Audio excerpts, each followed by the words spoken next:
ምንድነው ያልከው ቅድም? እቺ ሴትዮ በጣም አርዝማለች እግሯን። አሁን እቺ በጣም ስላረዘመች እኔ እዚህ ቤት ግቢ ላይ በጣም እንትን እያደረገችኝ ነው።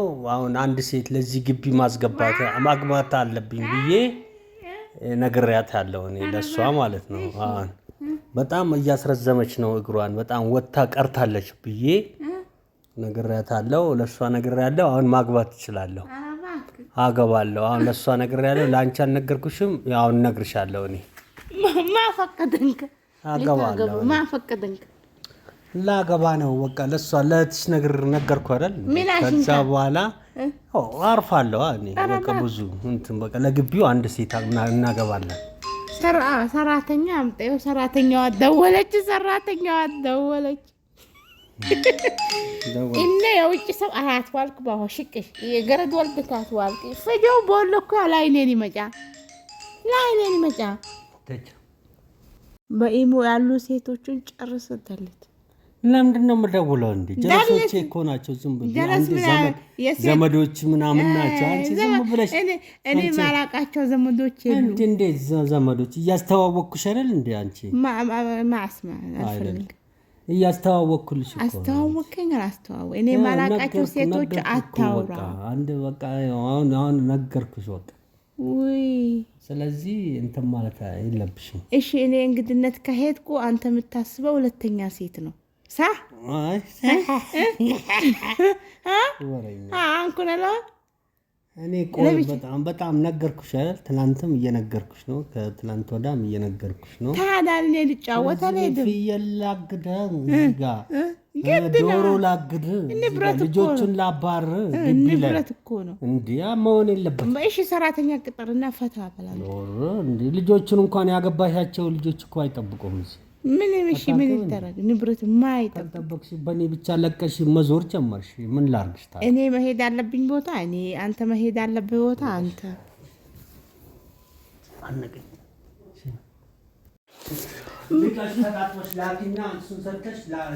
ቆይ በቃ ቪዲዮ ተልፈጂም ትሄዳለህ። ጉደኛ ቪዲዮ ቀረጽኩ። አሁን ለማንኛውም ችግር የለውም። ጉድህን አሁን ነው የምሰማው። ቆይ ሰቢት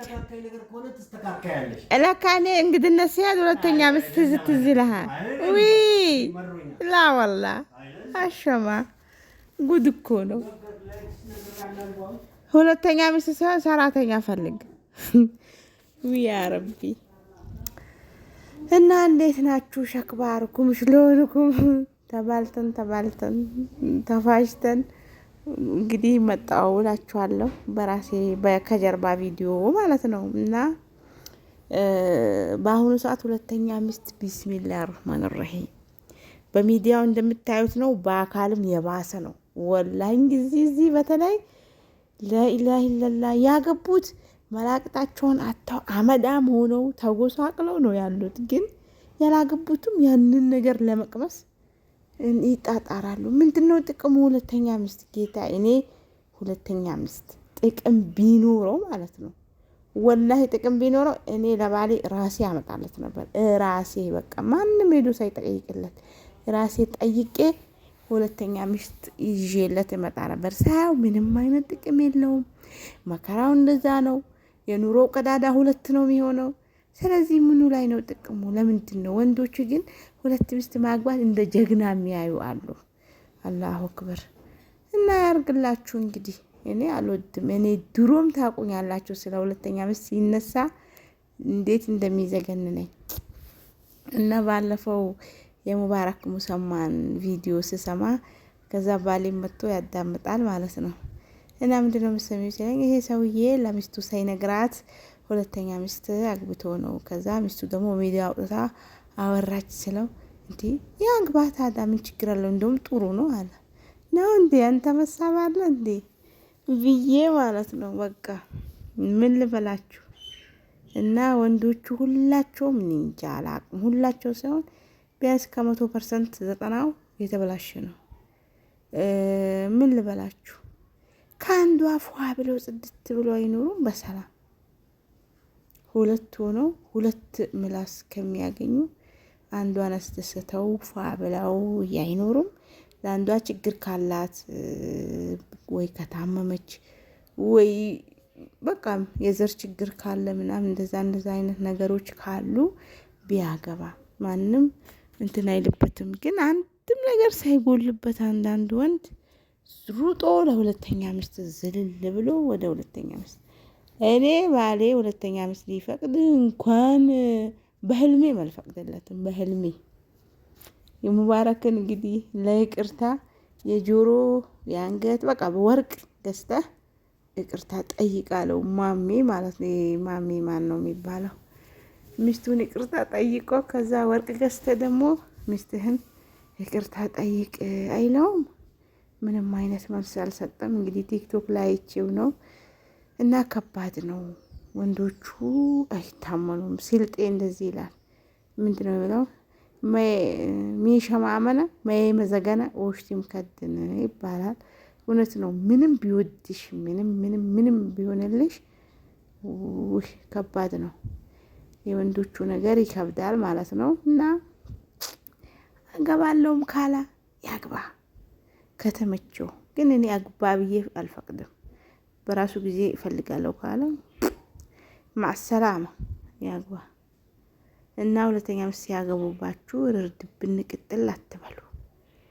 በቃ ይመችኛል ብሎ አግብቷል ቸው ማለት ነው። ማሰናበት ነው። እሱን በቀይ ማሰናበት ነው።